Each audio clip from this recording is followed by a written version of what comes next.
Diberi tapi tidak dipanen. Assalamualaikum Mas Jabir, apa kabar? Waalaikumsalam warahmatullahi wabarakatuh. Waalaikumsalam. Suara saya kedengaran jelas Mas Jabir? Jelas sekali, Ya. Uncle. Bagus sekali. Dan Iya, kita sudah sampai pada hari ke-20 di bulan Juli. iya, Waduh, sudah 20 Juli lagi ya. Cepat iya, sekali waktu. iya, Uncle. Tadi Uncle sempat ucapkan terima kasih kepada seluruh teman-teman yang dengan setia bergabung dengan kita setiap hari Senin malam Iya, jam 8 malam di Bincang iya, Rumi, Uncle. ya, dimana kita memang ngobrol santai aja, kita membahas karya-karya Rumi bersama Mas Jabir tentunya, dimana kita sangat menerima sekali teman-teman untuk bertukar pikiran, ngobrol, bertanya apapun dengan kita. Dan hari ini kita membacakan Ghazal 3, ya Mas Jabir ya. Iya, betul, Dan judul Uncle. yang kita pilih, diberi tapi tidak dimaknai. Tapi tidak di mana? Sudah dikasih, gak dimaknai lagi. Dari Wah, mana? Iya, Uncle. ini sebuah sindiran yang luar biasa. Monggo silakan Mas Jabir untuk memulai Ghazal 3 kita, silakan. Iya, terima kasih banyak, Uncle, untuk kesempatannya dan juga teman-teman yang hadir di malam ini, berjumpa kembali. Ghazal 3 ini menurut saya menarik, Uncle, ya, karena ini seperti dialog. Rumi mengajarkan bagaimana kita berdialog dengan Tuhan. Bagaimana kita curhat dengan Tuhan. Ya, di Ghazal 3 ini. Dan mungkin jarang kita menggunakan satu kesempatan bagaimana kita curhat dan berdialog dengan Tuhan. Kita lebih banyak curhat dengan orang lain, dengan teman kita. Padahal kalau kita tahu bahwa yang paling tahu isi hati kita adalah Tuhan. Nah, otomatis sebaiknya kita memanfaatkan Tuhan sebagai tempat yang paling baik untuk kita curhat dan seterusnya. Nah, Ghazal 3 ini seperti Uncle tadi memulai, lagi-lagi Rumi menyapa kita dengan hati yang ya. Ini luar biasa. Saya bacakan, "Oh hati, apa yang kau pikirkan dengan alasan kesalahan itu? Satu sisi betapa setia dirinya, sisi lain kau menganiaya berkali-kali. Satu sisi betapa mulia dirinya, sisi lain kau berkali-kali menentangnya. Berkali-kali dia memberi nikmat, berkali-kali pula kau membuat kesalahan. Betapa sering kau hasut, berprasangka buruk dan berandai-andai. Berkali-kali dia membujukmu, betapa sering kau menaruh curiga. Berkali-kali dia membujukmu agar jiwamu yang pahit menjadi manis. Berkali-kali dia menarikmu agar kau sampai di tangan seorang wali. Sehingga kau menyesal keburukanmu dan lisanmu selalu berucap, Allah, Allah, Allah. Kayak berzikir ya, mengingat Tuhan. Nah, menurut saya ini Rumi sedang mengajarkan kepada kita bagaimana kita berdialog dengan Tuhan. Ada buku yang menarik, Uncle. Judulnya Berdialog dengan Tuhan. Ini penulisnya Barat. Jadi dia merangkum orang-orang yang punya pengalaman pribadi, disebut dengan religious experience. Jadi pengalaman personal keberagamaan dan bagaimana dia merekam orang-orang yang berdialog dengan Tuhannya. Itu di berbagai agama ada, dan itu indah sekali dialog-dialog yang mereka lakukan dengan diri mereka. Nah, seperti kalau kita lihat dalam dialog ini, di awal ini sebenarnya kita sudah menangkap tentang gagasan Tuhan ya. Jadi Rumi sekaligus mengajarkan kepada kita bagaimana sebenarnya konsep Tuhan itu. Kalau selama ini kan, Uncle ya, di benak kita Tuhan itu sangat menakutkan. Sedikit-sedikit salah kita akan dipukul, kayak begitulah, kayak kita berhadapan seorang raja yang menghakimi siapa saja, seperti itu kebanyakan konsep kita tentang Tuhan. Tapi kalau kita masuk dalam syair ini, betapa indah Tuhan ya, Uncle ya. Betapa indah Tuhan menyapa kita gitu. Dia mengawali dengan oh hati. Itu kan bagaimana sapaan Tuhan kepada hambanya dan menyapanya dengan hati. Karena dialog kita dengan Tuhan ini adalah satu dialog melalui hati, Uncle.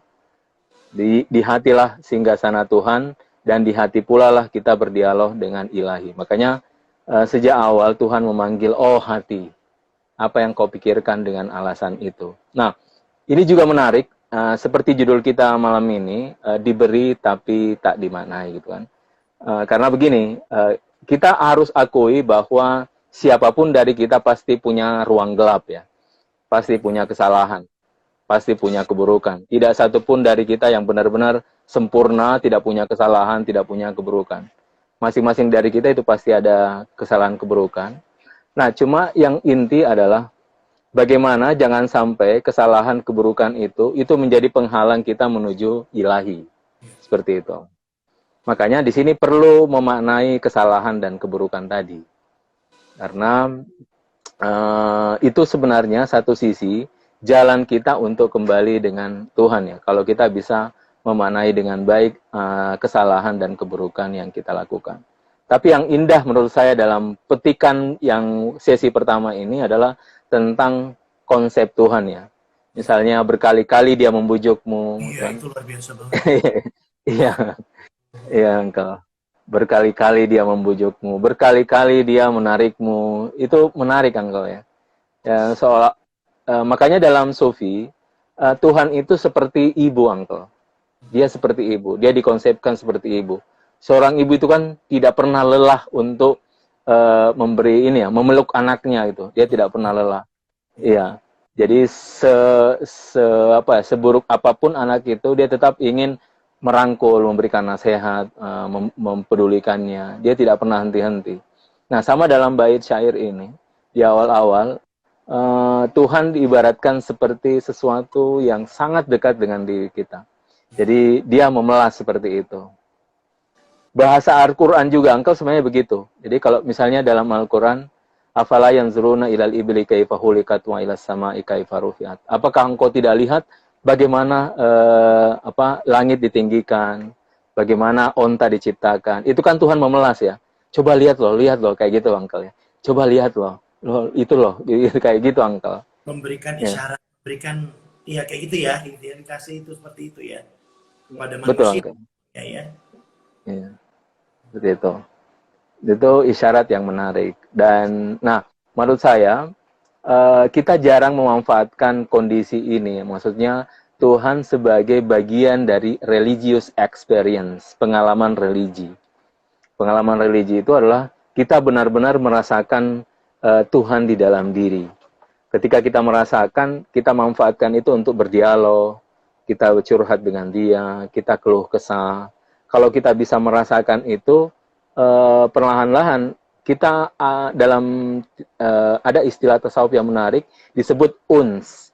Uns ini maknanya kedekatan. Kita benar-benar merasakan satu bentuk kedekatan dengan ilahi. Makanya kata Syams Tabrizi, ketika engkau merasa yang paling sendiri, paling sunyi, ketahuilah disitulah Tuhan bersamamu. Itu engkau. Jadi saat kita merasa paling sendiri, paling sunyi, di situ ada ilahi sebenarnya. Itu enggak.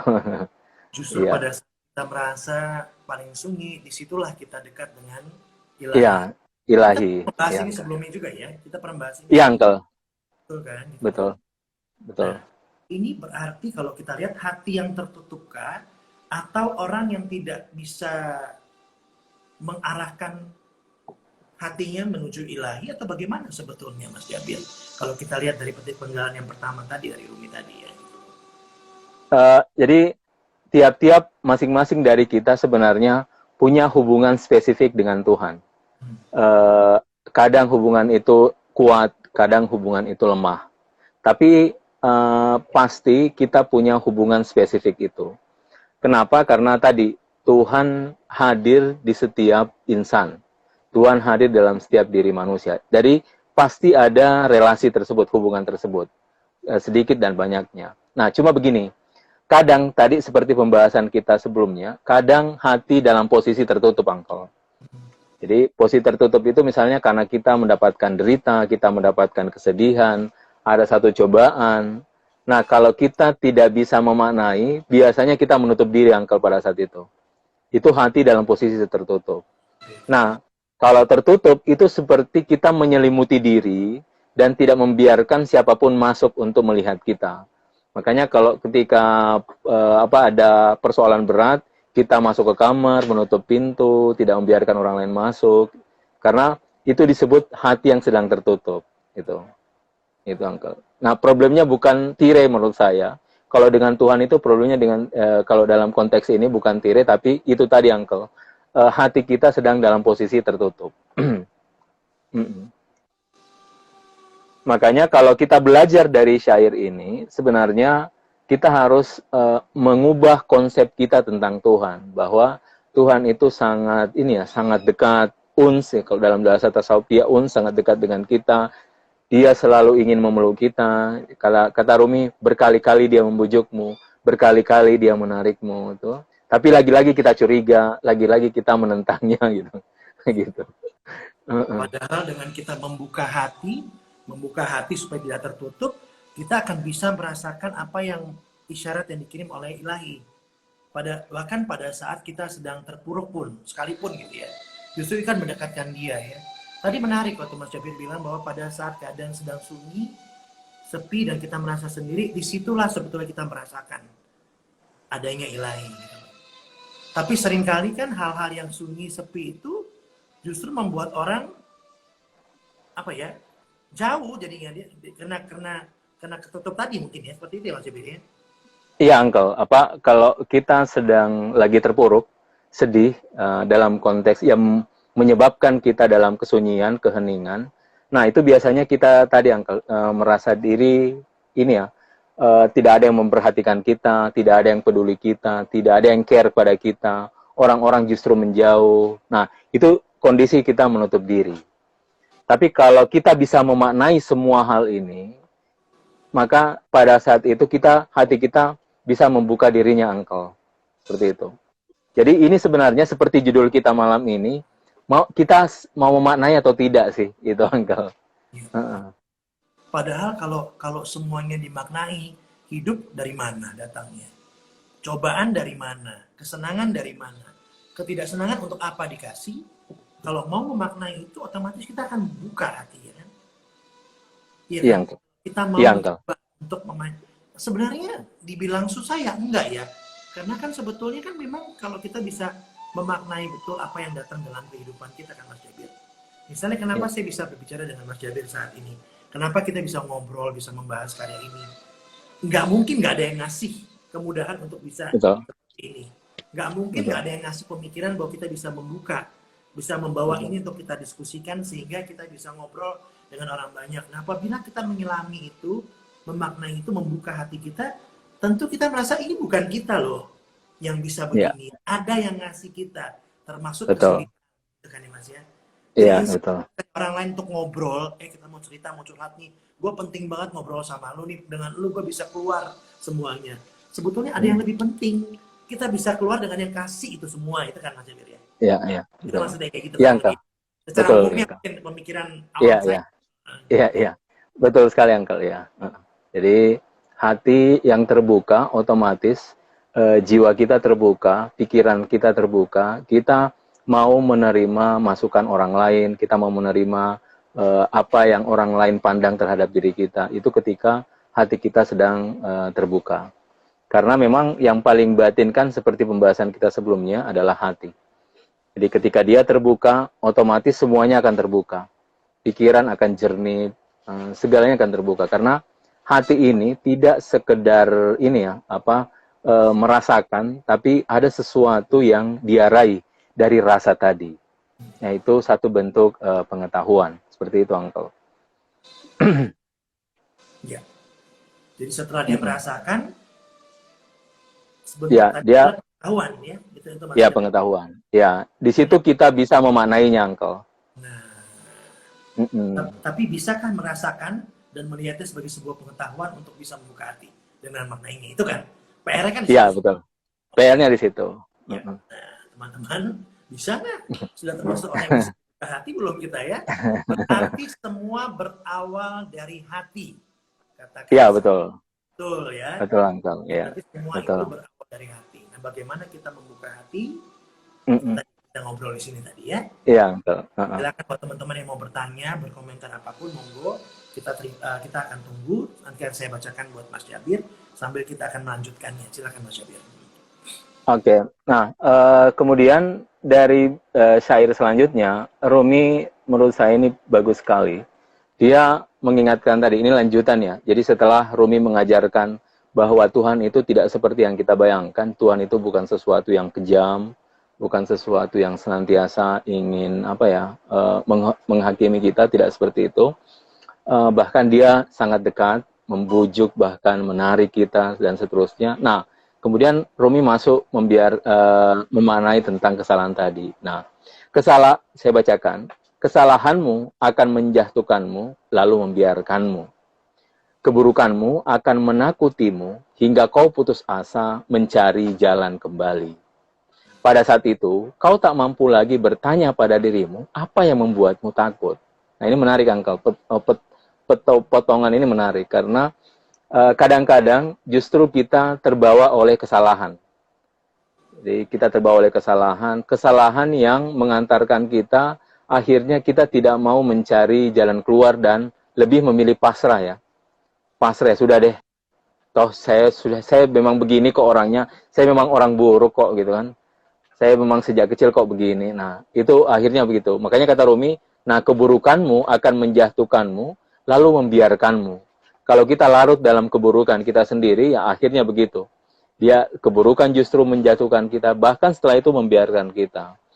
Makanya keburukanmu akan menakutimu, hingga kau putus asa mencari jalan kembali. Dan ini menarik, Uncle. Kita semua mungkin ada trauma-trauma kecil dengan keburukan yang kita miliki masing-masing. Nah, kalau kita tidak mau keluar, akhirnya trauma kecil yang disebut dengan keburukan itu akan terus menakuti kita, dan akhirnya tadi putus asa ya sudah deh, memang saya begini kok orangnya, saya memang buruk kok gitu. Akhirnya dia pasrah seperti itu. Ini Nah, apa? sehingga Kesalahan pemahaman akan keburukan tadi atau bagaimana sebetulnya? Iya, Uncle, begini, masing-masing dari diri kita sebenarnya punya potensi, Uncle, ya. Punya potensi yang luar biasa. Saya menyebutnya ini potensi sebagai satu bentuk kreasi. Di kreasi. Kita sebenarnya diberikan daya kreasi, dan setiap orang kreasinya ini berbeda. Dan dengan kreasi inilah ada yang jadi pekerjaannya, misalnya jadi penulis, ada yang jadi artis, ada yang jadi bintang film, ada yang jadi pokoknya macam-macam dengan kreasi. Dan kreasi ini adalah salah satu Uncle, pemberian Tuhan yang disebut dengan penciptaan. Kreasi kan satu bentuk penciptaan, Uncle, ya, meskipun itu dalam imajinasi. Nah, masing-masing kita sebenarnya punya kesempatan itu. Makanya kalau kita gunakan dengan baik kreasi itu, kita tidak perlu berputus asa, Uncle. Tidak perlu putus asa. Justru sekarang ini, Uncle, kita di masa pandemi ya, yang dibutuhkan itu kreasi, Uncle, kan? Pandemi, betul kan? Kreasi. Kita tidak berhenti-henti. Ya, dengan pemikiran yang udahlah ya gitu loh. Iya, kan kreasi dan potensi kreasi pada kita gitu ya. Betul. Dan itu setiap dari kita punya daya itu, Uncle. Tapi memang dia perlu diasah untuk menemukan satu bentuk dominasi kreasi yang kita miliki masing-masing. Dan kalau kita miliki itu, Uncle, dan kalau kita menemukan kreasi di dalam diri, hidup kita tidak pernah bosan, Uncle. Saya yakin itu. Iya, kita tidak akan pernah bosan. Meskipun misalnya rutinitas kita tidak berubah, ya, tapi dengan kreasi itu selalu saja hal yang baru, Uncle. Selalu ada yang baru, selalu gitu, Uncle. Rutinitas boleh rutinitas, tapi jadikan rutinitas dari sesuatu yang tidak membosankan dengan kreasi. Iya, kreasi, Uncle. Iya, keren. Jadi rutinitas pasti jalanin. Pasti jalanin. Menciptakan sebuah rutinitas menjadi sesuatu yang tidak mencemoohkan, ya dengan kreasi tadi, Uncle. Ini ada pertanyaan, kita bacakan dulu. Bagaimana dengan niat baik yang disalahartikan, Uncle? Apakah ada problem dalam memaknainya, Mas Jabir? Kalau saya lihat ya, baik adalah baik, Uncle. Jadi niat baik adalah sesuatu yang pasti positif, pasti baik. Cuma begini, kadang yang menerima baik itu mungkin ini ya, dia salah menangkap, kan? Salah menangkap. Misalnya begini, saya membantu orang, tapi justru dengan bantuan itu dia menganggap kita ini orang yang pemurah hati, akhirnya datang lagi, sebentar lagi datang lagi, Uncle. Nah, ada masa kita harus men-stop, karena kalau kita berikan, justru saya akan membuat dia jatuh, Uncle. Karena membuat dia malas, seperti itu. Jadi ini pernah juga kita bahas di pertemuan sebelumnya, Uncle ya. Belum ya. Iya. Masih cermat. Seperti itu. Betul, betul. Iya. Ya, kita langsung itu udah kita bahas. Rutinitas tidak akan jadi membosankan karena kita punya kreasi, betul sekali kan, Sa? Bagaimana menemukan jalan kembali setelah berbagai percobaan untuk kembali? Justru semakin banyak ujiannya. Apakah itu ujian dari Tuhan atau godaan setan? Saya selalu ingat kata-kata Rumi, Uncle. Jadi, ketika kau melangkah, saat itu pun kau telah tiba. Iya, iya. Ketika kau melangkah, saat itu pun kau telah tiba. Karena kembali itu sebenarnya dalam diri, Uncle. Kembali itu bukan sesuatu jarak yang jauh, tidak seperti itu. Kembali itu maksudnya kembali ke dalam diri kita sendiri. Tujuan itu ada dalam diri kita sendiri. Jadi, kata kembali ini seperti kata Rumi, kalau kau melangkah, kau sudah kembali. Setiap saat kita kembali, makanya ada ini ya, innalillahi wa inna ilaihi rajiun. Sayangnya, ini hanya kita ucapkan saat ada musibah. Padahal ini terjadi setiap saat, Uncle. Jadi kita dari Tuhan dan kita kembali ke Tuhan, ini terjadi setiap saat. Jadi para sufi mengatakan, sebenarnya kalimat ini terjadi setiap saat pada diri kita. Karena kita ini dari Tuhan kembali lagi, Tuhan kembali lagi, terus menerus. Jadi kayak tawaf, Uncle. Kayak tawaf, jadi dari Tuhan kembali lagi ke Tuhan, terus menerus seperti itu. Nah, mungkin seperti ini problemnya. Terkadang ada sesuatu halangan, rintangan yang menyebabkan kita jauh dari Tuhan. Kan? Kadang persoalannya begitu, Uncle. Yang membuat kita lalai. Nah, kalau seperti ini konteksnya lebih kepada kelalaian itu, Uncle. Bukan kembali. Iya. Dan lalai ini disebabkan oleh kita pribadi individu yang bersangkutan kan, bukan yang lain. Ya kan, lalai kan kita sendiri yang menyebabkan kita lalai kan, gitu loh. Betul, Uncle. Ya, jadi bukan instead of menyalahkan itu dari mana, lalainya dulu dilihat gitu mungkin ya. Betul, Uncle. Kenapa lalai? Lalai dari mana gitu. Mungkin kayak gitu Mas Yabi. Iya. Betul. Lalai. Jadi pada saat kita sudah melangkah, ya itu kita sudah kok tiba. itu jelas banget itu. Bukan yang lain ya. Itu udah jelas.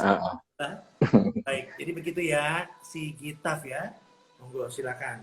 Tadi sempat juga dibacakan tadi ya. Pada saat engkau sudah tidak mampu lagi bertanya pada dirimu, apa yang membuatmu takut? Iya, Engkau. Jadi pada saat itu, jadi ketika keburukan justru mengantarkan kita dan kita tidak bisa lagi, maksudnya pasrah gitu.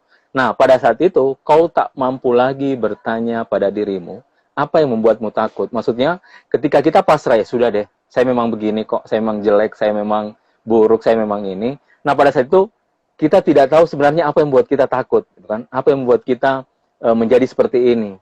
Kenapa saya berkali-kali jatuh gitu? Itu akan hilang, Uncle. Itu yang saya maksud, daya kreasi kita hilang. Kan? Daya kreasi kita hilang. Karena tadi, keburukan justru mendominasi dimensi diri kita. Bukannya di saat keburukan itu datang, inilah saat kita untuk lebih mendekatkan diri pada ilahi ya Mas Yogi? Iya, Uncle. Kalau kita menyadari bahwa pada saat itu, kita sedang berada dalam posisi yang jauh, Uncle, dari Tuhan. Biasanya kalau kita melakukan keburukan, at the moment, pada saat kita melakukan itu, biasanya kita sedang menikmati, Uncle. Iya kan? Nggak sadar ya. Nggak sadar. Siap. Apa yang harus kita lakukan agar kita mudah menerima teguran, kritikan, dan masukan dari orang lain? Kalau saya pribadi, ini Uncle, saya selalu menganggap diri saya ini pembelajar, tidak tahu apa-apa. Saya ini tidak ada bandingan dibandingkan orang lain, saya masih di bawah. Saya selalu menganggap itu karena ada ayat Al-Qur'an menarik sekali. Ini bahasa malaikat kepada Tuhan, subhanaka la ilma lana illa ma 'allamtana. Ya Tuhan, kami tidak punya ilmu. Semua yang saya miliki ini adalah apa yang kau ajarkan. Jadi sebenarnya kita ini nothing, Uncle. Nothing. Gak ada kok ini. Semua dari Tuhan, gitu kan. Gitu kan. Lalu untuk apa kita angkuh gitu? Untuk apa kita merasa punya? Untuk apa kita merasa berilmu? Untuk apa kita gitu? Jadi kalau ada orang yang mencemooh kita, membuat kita merendahkan kita, saya selalu menikmati itu, Uncle, ya, untuk bercermin bahwa oh memang saya masih kurang. Oh memang saya masih ini, Uncle. Ya. Karena dengan kita melihat orang berpendapat tentang kita kan kita kayak bercermin sebetulnya ya. Iya, Uncle, betul. Ya, Iya. sebenarnya itu berkah loh. Kita dikasih Iya, lihat loh. Tapi betul. bisa kita memaknai itu sebagai sebuah berkah buat kita pribadi. Gitu. Iya. Baik, Iya. ini Muhammad Iqbal bertanya, Ustadz mau tanya, arti dari personalitas dan arti dari ihsan itu apa? Nah, ini pertanyaan yang ini ya, personalitas itu sebenarnya pribadi, dimensi personal itu pribadi, dan sesuatu yang kita miliki secara personal itu personalitas. Kalau ihsan itu adalah berbuat baik tanpa ada embel-embel, itu ihsan. Jadi memberi tanpa ada timbal balik, tanpa ada niat mendapatkan sesuatu, benar-benar dia ikhlas, itu ihsan. Jadi dia melampaui dari baik, tidak sekedar baik, tapi dia sama sekali tidak punya niat untuk mendapatkan sesuatu dari kebaikan itu. Itu ihsan, engkau. Baik. Assalamualaikum Uncle dan Ustaz. Waalaikumsalam. Apakah istilah Quraisy dalam bahasa Indonesia bisa disebut dengan suku kreasi? Beda, engkau, beda. Sangat jauh ya. Kreasi adalah bahasa Inggris. Ya. Kreasi berasal dari bahasa Inggris. Kalau Quraisy bahasa Arab. Beda banget, engkau. Jauh. Ya. Beda ya, baik. Uncle, kenapa kita masih menganggap kesalahan adalah aib? Ya, makanya kesalahan itu perlu kita manai, kan? Perlu kita manai. Nah, satu sisi harus dimanai bahwa itu satu dimensi bahwa mengajarkan kita bahwa kita ini masing-masing punya kekurangan. Oke, punya kekurangan. Masing-masing dari kita ini kadang lalai. Masing-masing kita ini kadang tidak peduli sehingga keburukan itu datang dan kesalahan itu datang. Makanya untuk dia berubah menjadi satu yang positif harus dimaknai seperti itu, kan? Seperti itu. Jelas ya. Kalau kita melakukan kesalahan kan itu tanda kita sedang jatuh, Uncle, kan? Jatuh. Nah, tapi kita tidak boleh larut dalam jatuh tadi. Tapi harus dimaknai sehingga kesalahan keburukan menjadi sesuatu yang positif. Pembelajaran ya. Uncle izin bertanya, bagaimana cara agar tidak berharap pada manusia? Nah, ini apa ya? Satu, kalau saya mengatakan makom yang luar biasa ya. Karena hampir di keseharian kita selalu butuh pada orang lain. Ya. Kan? Khususnya dalam ranah sosial kita relasi itu selalu ada relasi butuh pada orang lain. Nah, harus punya kepasrahan yang luar biasa, sehingga kita sampai kepada makom itu. Makom bisa merasakan bahwa kita tidak butuh pada orang lain, dan memang itu sudah puncak kepasrahan ketika satu-satunya tempat bergantung adalah ilahi. Tapi untuk sampai tahap ini itu perlu perjuangan yang luar biasa, engkau. Itu perjuangan luar biasa. Jadi sama sekali udah tidak terpengaruh persepsi apapun. Apapun, ya. Apapun. Nah, untuk mencapai pada taraf ini tentu ada prosesnya ya. Nah, ini prosesnya ini yang nantinya akan perlahan-lahan akan mencapai sana. Tapi ada waktunya nanti ya. Baik. Bagaimana kan menghilangkan pikiran negatif terhadap orang lain, bahkan terkadang suuzon pada ilahi. Nah, ini pertanyaan yang bagus sebenarnya. Untuk kemudian kita menghilangkan perasaan negatif kepada orang lain. Karena begini, Uncle. Jadi kalau kita kembali ke kaidah yang sebelumnya bahwa tidak satupun dari kita yang tidak memiliki kekurangan. Pasti kita memiliki kekurangan. Selain kesempurnaan tentunya, pasti kita memiliki kekurangan dan kesalahan. Nah, kedua, ketidaktahuan kita lebih luas dari apa yang kita ketahui. Kan? Tidak tahu kita lebih luas, itu kayak lautan, Uncle. Nah, oleh karena itu, kita seharusnya tetap memberikan porsi positif kepada orang lain. Apalagi begini, Uncle. Misalnya ada orang yang berbuat kesalahan. Kan kita tidak pernah tahu kenapa kesalahan itu terjadi pada dirinya. Kita hanya lihat aspek luarnya ya. Tapi kita tidak tahu apa yang terbercik di dalam hatinya. Kan? Makanya jalan terbaik kita tidak boleh menghakimi. Sama sekali tidak boleh menghakimi sampai pada suatu saat memang terungkap pada dirinya memang sesuatu yang negatif ya. Tapi selama kita hanya meraba-raba, saya kira itu langkah terbaik adalah memberikan berpositif thinking pada orang lain, dan itu akan membuat kita lebih baik, Uncle. Ya kan, lebih baik. Kalau kita negatif pada orang lain, itu pertanda bahwa ada dimensi yang di dalam diri yang memberikan porsi itu kepada orang lain, membuat orang negatif. Nah, Mas ya. Saya selalu berbicara pada diri saya untuk tidak pernah mau berpikiran negatif. Dengan tidak berpikiran negatif, saya merasa lebih ringan gitu loh. Jadi itu sama, Mas Jabir ya gitu. Maksud saya lakukan ini bertahun-tahun sampai dengan usia saya sekarang. Jadi saya hampir nggak, jarang sekali punya pikiran negatif, walaupun mungkin tidak mengenakan ya. Jadi saya anggap ya sudahlah, biarin aja dulu. Mungkin belum tentu benar. Seperti Mas Jabir tadi bilang, mungkin ada yang menyebabkan dia bersikap atau berpikiran kayak gitu. Tapi yang penting saya tidak gitu. Itu gimana Mas Jabir kalau kita begitu? Nah, sama Uncle. Saya juga seperti itu. Saya selalu melihat ini ya. Ketika ada orang lain yang tanda kutip ya berbuat sesuatu yang tidak mengenakan kepada diri kita, ketika kita masih menganggapnya positif, itu justru hasilnya positif, Uncle.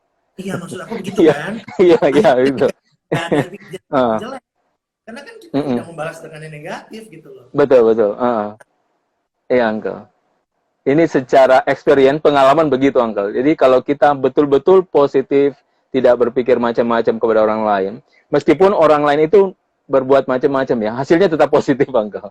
Itu menakjubkan sih. Iya kan? Jadi akhirnya ya udah, saya nggak punya, ya saya lakonin aja, karena buat saya kan nggak menyusahkan orang lain juga. Betul. Dan saya happy aja gitu. Jadi nggak ya itu nggak salah ya berarti ya? Iya, Uncle. Saya pikir itu positif. Ya, baik. Izin bertanya, ketika sudah kembali dan berjalan di jalan tersebut, bagaimana tahu seorang pejalan meningkatkan jalannya versi Rumi? Kita akan tahu dengan sendirinya melalui rasa, Uncle. Itu kan, misalnya begini, ada ayat yang menarik dalam Al-Quran, idza kurismallah wajilat qulubuhum.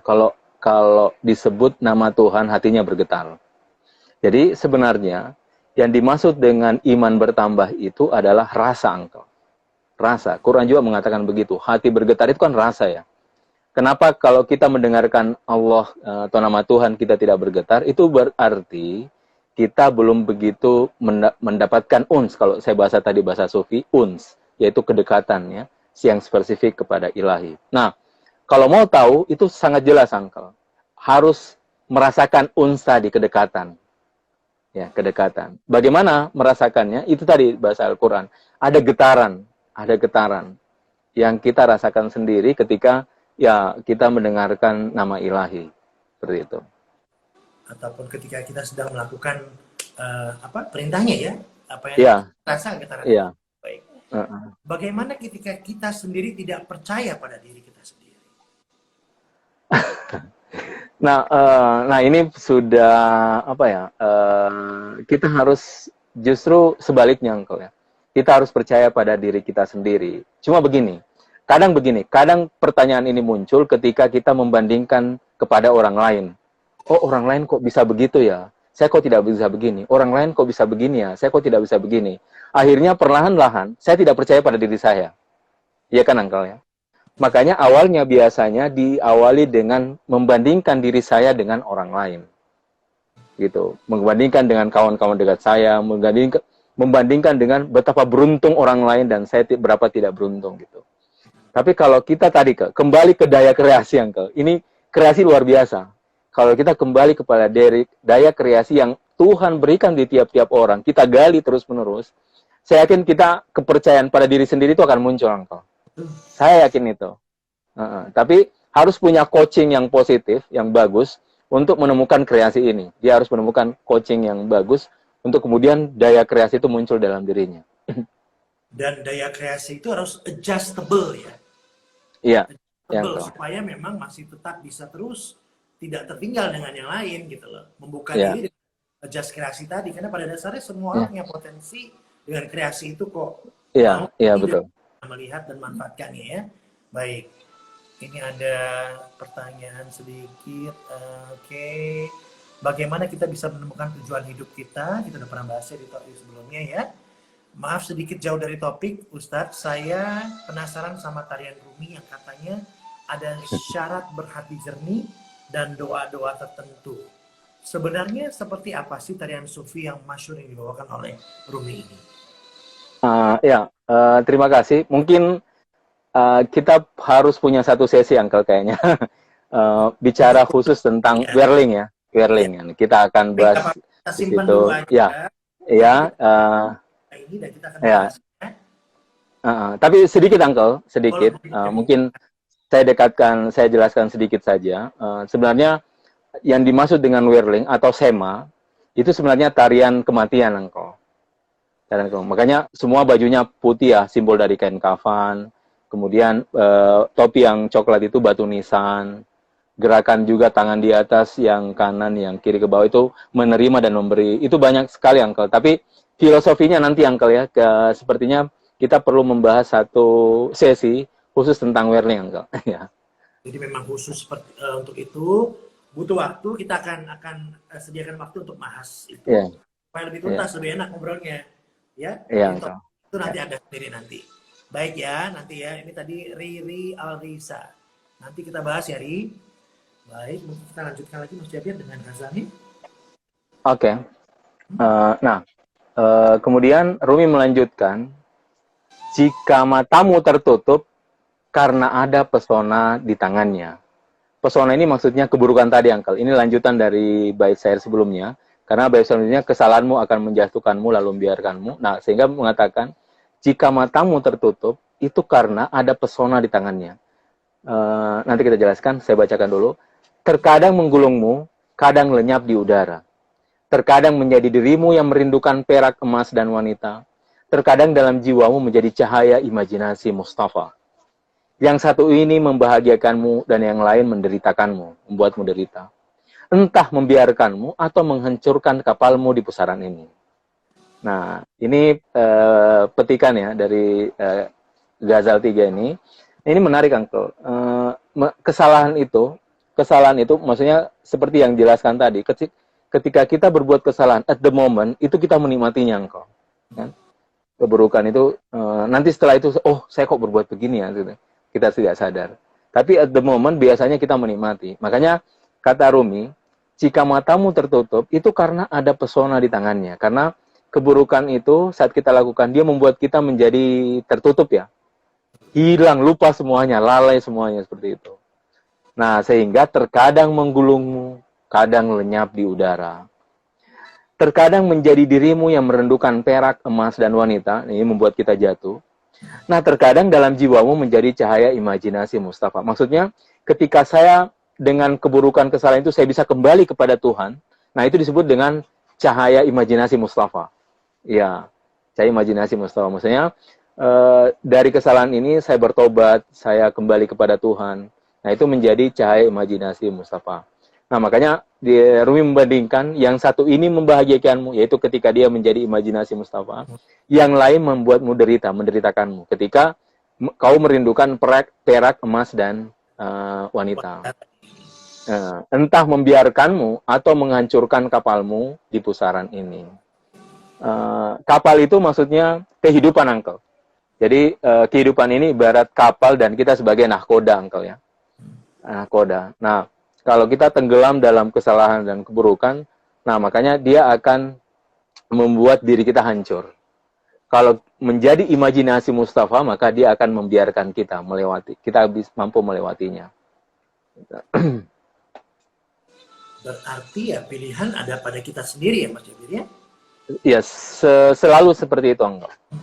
Selalu seperti itu. Tapi tadi menarik sekali ya. terkadang dalam jiwamu menjadi cahaya imajinasi Mustafa. Mustafa, Ya, iya, ya. Maka itu tadi Uncle, yang selalu Rumi kutip, obat derita ada dalam derita, gitu kan.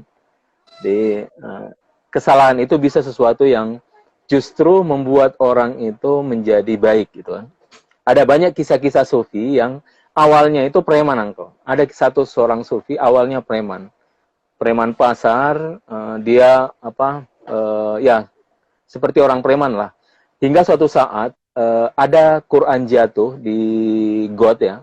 Got ya. orang tidak peduli, tapi yang peduli preman ini. Justru Preman dia. ini diambil, ya dia turun ke got, kemudian dia naik ke bawah ke atas, dia cuci Quran itu dengan baik. Nah, pas dia lewat, dia ada sufi yang menyaksikan itu. Sufi itu cuma bilang begini, nanti malam kau ke rumahku ya. Akhirnya si preman itu betul-betul datang ke rumahnya malam itu, hanya dikasih sedikit amalan, Uncle. Esok harinya dia menjadi sufi. Gitu. Hanya menjadi sufi. Nah, Apa yang terjadi sebenarnya Mas Jabir? Begitu dia backgroundnya preman ya, dengan ya, kehidupan yang lain. Tapi tiba-tiba dia melihat ada Quran jatuh, orang lain gak ngambil, dia ngambil. Lalu pada saat dia ya. ngambil, dia melihat, diajak untuk nanti ke rumahnya dan diberikan amalan, sehingga kemudian dia bisa menjadi sufi gitu. Nah ini Uh, apa sebetulnya yang yang terjadi gitu? Apa setiap orang bisa mendapatkan itu atau justru dari orang yang bersangkutan ini yang menentukan dia melihat, dia mau atau tidak melihatnya atau cermat atau ada apa maknainya atau bagaimana sebetulnya? Dia kan tadinya bukan apa-apa yang belum ngerti apa-apa gitu. iya, Uncle. Makanya ini penting untuk kita lihat bahwa dari seluruh amalan perbuatan yang kita lakukan, Tuhan hanya mencari satu amalan yang benar-benar murni dan jernih, Uncle. Kita Preman berusaha. ini kan, iya, preman ini kan kalau namanya preman ya, dia pasti angkuh, pasti merasa paling apa jago, itu kan seperti itu. Ketika dia melihat Quran jatuh, dia harus menurunkan egonya, kan? Dia harus turun ketika semua orang menakuti dia, dia menjatuhkan dirinya ke dalam got itu kan. Siapa yang Ada berperan? ego yang jatuh. Mohon maaf saya potong. Siapa yang berperan di sini? Allah kah, ilahi kah, atau orang yang bersangkutan? Dua-duanya, Uncle. Dua-duanya. Jadi tentu yang menggerakkan dia adalah Tuhan. Tapi begini, dia pada saat itu, dia membuka secercah hati. Secercah hati di dalam dirinya. Dia membuka cahaya itu. Ketika dia melihat itu, dia membuka cahaya dalam dirinya. Sehingga Tuhan menarik dia dengan cahaya itu. Itu. Tuhan menarik dia dengan cahaya itu. Makanya kata Sofi, hidup ini sebenarnya momen-momen itu, Uncle. Momen itu, itulah hidup yang inti itu momen itu. Ya, momen itu. Jadi hidup adalah momen itu. Mampukah kita Iya, melihat iya, momen itu? iya, Karena momen momen itu itu. ada pada kita kan. Tadi Dari kita, betul. yang semua ada. Bahkan di awal Mm-mm. tadi sudah diingatkan. Diingatkan, diberitahu, dikasih lihat, semua segala macam itunya. Ini kan luar biasa sekali. Jadi terus Allah, ilah Iya, sang ilah terus memberikan itu gitu loh. betul, Uncle. Baik, ini ada pertanyaan dari Anirunaisa. Uncle, apakah dalam memaknai sesuatu ada batasnya? Nah, tentu tidak ada batasnya ya. Setiap orang berhak untuk memaknai apa yang terjadi ya. Eh, jadi sehingga dia tidak punya batas. Kalau ada batas, itu batas dari diri kita sendiri. Itu batas pengetahuan kita sebenarnya. Tapi itu tentu tidak ada batasnya. Selalu saja ada sesuatu hal yang baru. Makanya ini yang saya maksud daya kreasi. Jadi saya menemukan sesuatu dalam diri manusia yang luar biasa disebut dengan daya kreasi. Dalam bahasa Inggrisnya disebut creative imagination. Itu satu fakultas dalam diri disebut creative imagination. Itu senantiasa mencipta di dalam diri kita. Kalau itu kita aktifkan, Uncle, itu luar biasa. Dia bisa menjadi sesuatu yang positif dan memberikan satu kreasi di dalam diri kita. Dalam bentuk apapun ya. Kalau seorang penulis, dia akan keluar karakternya. Kalau seorang pemain, dia akan keluar buah pemain filmnya, dan seterusnya. Itu disebut daya kreasi. Creative imagination. Iya. Izin bertanya, Uncle, bagaimana cara menghadapi ketika berkali-kali digoyahkan ketika bertemu dengan orang yang menjadikan kita demikian, namun kita tidak ingin menjauhkannya dan meninggalkannya karena tidak tega. Nah, ini sangat kasuistik sifatnya. Mungkin sering terjadi ya. Satu sisi dia berkali-kali memanfaatkan kita. Satu sisi kita pun tidak tega untuk meninggalkan begitu saja. Itu selalu dilema seperti itu, Uncle. Antara membiarkan atau ini. Nah, kita pun harus memberikan ini, Uncle ya. Belajar tentang dari orang itu. Maksudnya, seberapa jauh kita memberikan toleransi kebaikan. Karena begini, kadang tadi kalau kita kembali ke sebelumnya, kadang kalau kita terlalu baik justru menjatuhkan dia, Uncle.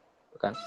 Nah, cuma begini, selama kita mampu mengkontrol diri kita dan selama kebaikan kita itu mampu dia pelajari dari diri kita, maksudnya orang itu bisa belajar dari kebaikan kita, saya pikir itu bisa kita lakukan secara positif. Maksudnya tidak perlu meninggalkan. Tapi kalau sudah merugikan, baik itu diri kita maupun diri dia, saya pikir itu lebih bagus mengambil jalan yang lain. Seperti itu, Uncle. Tidak harus tidak tega ya, karena kan jelas. Iya. Kan? Iya. Ya. Baik, pertanyaan berikutnya dari Muhammad Davis Sarahab. Cahaya imajinasi Mustafa. Apa peran imajinasi dalam sufistik begitu erat, Ustaz?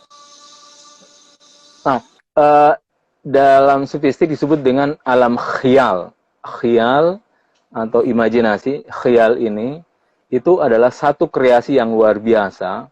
Kalau cuma begini, kalau kita tidak tundukkan, justru alam khayal ini yang akan mengontrol kita, Uncle. Makanya ada hadis, tundukkanlah jiwamu, karena jika engkau tidak tundukkan, maka jiwamu akan menundukkan dirimu. Nah, jiwa dimaksud ini adalah khayal kita, imajinasi. Imajinasi kan liar, Uncle ya, sangat liar. Itu kan sangat liar. Nah, oleh karena itu dalam pejalan para sufi, langkah pertama adalah menundukkan imajinasi. Dia harus belajar menundukkan imajinasi yang liar kemana-mana. Tapi ketika kita mampu menundukkan imajinasi, imajinasi itu akan menjadi guru yang bagus, Uncle. Dia menjadi guru yang baik. Kenapa? Karena berkat imajinasi itu, imajinasi kita tidak lagi menjadi liar, dan dia akan mengambil sesuatu yang positif dari luar. Seperti itu. Jadi tidak dikekang, tapi dikendalikan. Dikendalikan, ya. Betul. Jangan dikekang, karena biarkan namanya imajinasi biarkan, tapi kan imajinasi, tapi dikendalikan. Nah, pada saat kita bisa mengendalikannya, kita bisa mendapatkan sesuatu dari sana, kan? Iya. Dan tentu tidak mudah ya mengendalikan. Kita ini harus berlatih luar biasa, sehingga imajinasi bisa dikendalikan. Itu luar biasa. Luar biasa sekali sebenarnya imajinasi. Tapi saat kita berhasil menundukkan, langkah selanjutnya itu mudah, Uncle. Langkah selanjutnya mudah. Ada cara-cara tertentu untuk menundukkan imajinasi, Mas Jabir, yang paling kalau dalam banyak cara ya, misalnya meditasi boleh, kemudian apa yang disebut dengan kesadaran masa kini itu juga bisa. Kalau dalam tradisi sufi itu disebut dengan zikir ya, zikir. Zikir itu disebut dengan bagaimana konsentrasi saya itu semuanya adalah ilahi, itu disebut dengan zikir. Jadi zikir itu bukan soal mengucap, tapi soal disebut dengan tawajjuh. Konsentrasi saya secara totalitas kepada nama yang saya ucap. Nah, itu membantu sekali untuk mengontrol imajinasi. Misalnya begini, Uncle.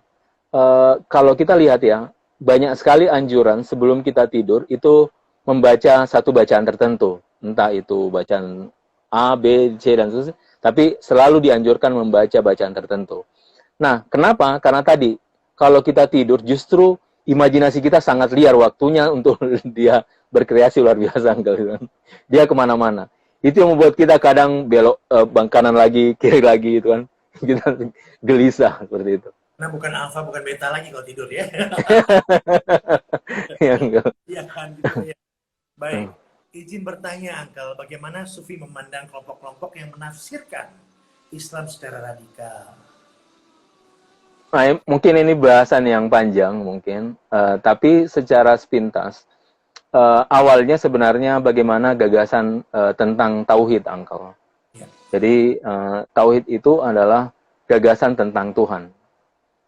Tuhan. Kalau kita biasanya kita menjadi radikal ya, karena begini, kita menganggap Tuhan itu adalah Tuhan milik kita sendiri, dan selain kita, Tuhan akan menghakiminya, membinasakannya.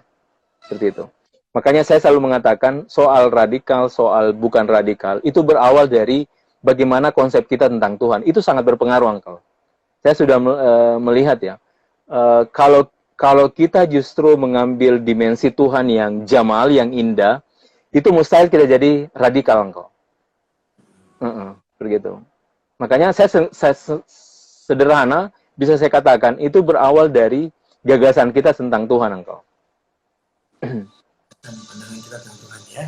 Dari Ya. situ kita lihat bahwa kalau memang bagus, indah nggak akan mungkin radikal, pasti kan seperti itu. Iya, iya, Baik. iya, Uncle. Assalamualaikum, waalaikumsalam, Nelly. Nah, baik. Mungkin bertanya, Ustaz. Baik, kita lanjutkan. Mungkin kita masih punya waktu kira-kira 6 menit lagi. Silakan, Mas Jabir. Ya, Uncle. Nah, kemudian saya melanjutkan. Nah, setelah itu, kata Maulana Rumi, berdoalah diam-diam sebanyak mungkin. Perbanyak rintih di malam hari. Suara kubah 7 langit akan sampai ke telingamu. Lirih Syuaib dan rintihannya juga air matanya bagai tetesan embun. Saya lanjutkan, karena dia datang dari sorgawi, merintihlah saat fajar. Jika kau penjahat, kau dimaafkan, dan kesalahanmu diampuni. Firdaus akan memberimu ketenangan, tinggalkanlah doa ini. Saya lanjutkan lagi, katanya tidak, aku tak mau ini dan itu, aku hanya ingin bertemu Tuhan. Jika 7 lautan terbakar, aku tetap berjalan demi pertemuan. Jika pandanganku dijauhkan dari pandangan itu, justru mataku akan terbuka lebar. Itu ini. Wow, ini luar biasa sekali ya. Iya, luar biasa. Ini satu seperti ada dialog di dalam syair ini. Ada dialog antara diri kita dengan keburukan, kemudian dilanjutkan dialog dengan Tuhan. Ketika sampai pada petikan ini, jika kau penjahat, kau dimaafkan dan kesalahan diampuni. Firdaus akan memberimu ketenangan, tinggalkanlah doa ini. Firdaus itu maksudnya surgawi, yang surga. Tapi katanya begini, lanjutnya, katanya tidak, aku tak mau ini dan itu. Maksudnya, saya tidak mau surga, saya tidak mau itu. Aku hanya ingin bertemu Tuhan. Ini intinya, engkau. Aku hanya bertemu Tuhan. Aku hanya bertemu Tuhan. Jika 7 lautan terbakar, aku tetap berjalan demi pertemuan. Gitu. Jadi setelah dia melakukan keburukan, dia bertobat, kemudian dia kembali, dia merintih, kemudian ada suara, oh kau sudah dimaafkan, surgawi sudah memberimu ketenangan. Dia berjalan lagi, saya tidak mau itu, saya hanya mau bertemu dengan Tuhan. Seperti itu, Angga. Hanya bertemu dengan Tuhan. Nah, lanjutannya juga bagus, Angkel. Kata mereka, beban harus dikurangi agar penglihatan tak dikurangi. Karena mata menjadi buta jika melebihi batas tangisan. Katanya, kedua mataku pada akhirnya akan melihat sifat itu. Nah, setiap bagian diriku akan menjadi mata, tak akan ada duka dari kebutaanku. Okay? Pada akhirnya, mataku akan tetap dalam kehilangan. Tetapi, jika seorang tak buta, apa pantas ia bertemu kekasih? Ini dahsyat banget, Jabir. Sampai diem Iya. saya. Iya. Artinya ini sudah puncak perjalanan. Ini kalau saya lihat ya, ini perjalanan seorang hamba kepada Tuhan. Pertama dia membuat kesalahan, keburukan, lalu dia kembali ke Tuhan dengan bertobat. Kemudian setelah bertobat, dia sampai kepada satu makom di mana ini surga sudah milik, kau tenang saja. Kemudian dia tidak mau, saya tidak mau itu, saya hanya bertemu dengan Tuhan, seperti itu. Ketemu dengan Tuhan, kemudian diperingati lagi, hati-hati loh kalau ingin bertemu dengan Tuhan, kau menjadi buta gitu. Kemudian ditutup, nggak apa-apa, karena apa pantas ia bertemu kekasih tuh? Jika seorang tak buta, apa pantas dia bertemu kekasih? Itu dia. Waduh, Gitu.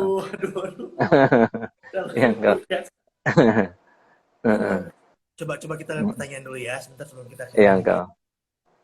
bagaimana Parasut berinteraksi dengan masyarakat dalam bidang sosialisme. Oke.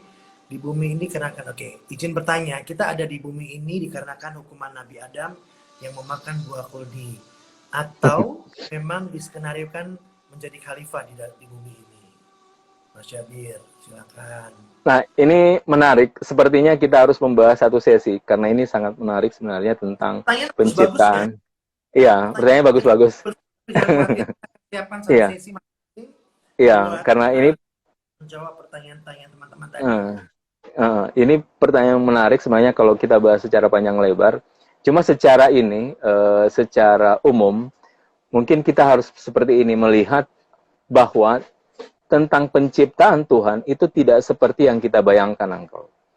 Karena begini, ketika kita ingin mengetahui penciptaan Tuhan, kita harus masukkan seluruh variabel tentang Tuhan. Bahwa Tuhan itu maha bijaksana, maha mengetahui, maha kuasa, dan seluruh maha-maha yang kita ketahui, kita harus kumpulkan semua dan melihat penciptaan itu, Uncle. Baik. Iya, Jadi ya memang bukan koridor kita juga gitu ya. iya, Mas Jabir, iya, tinggal iya, 2 menit lagi. Kita harus iya, sudahi dulu. Luar biasa iya, iya, teman-teman. Terima kasih iya, banyak. Enak sekali sinergi kita hari ini. Mas Jabir juga terima kasih iya. buat waktunya. Terima kasih banyak. Ya. Assalamualaikum Mas Jabir. Ya. Salam terus.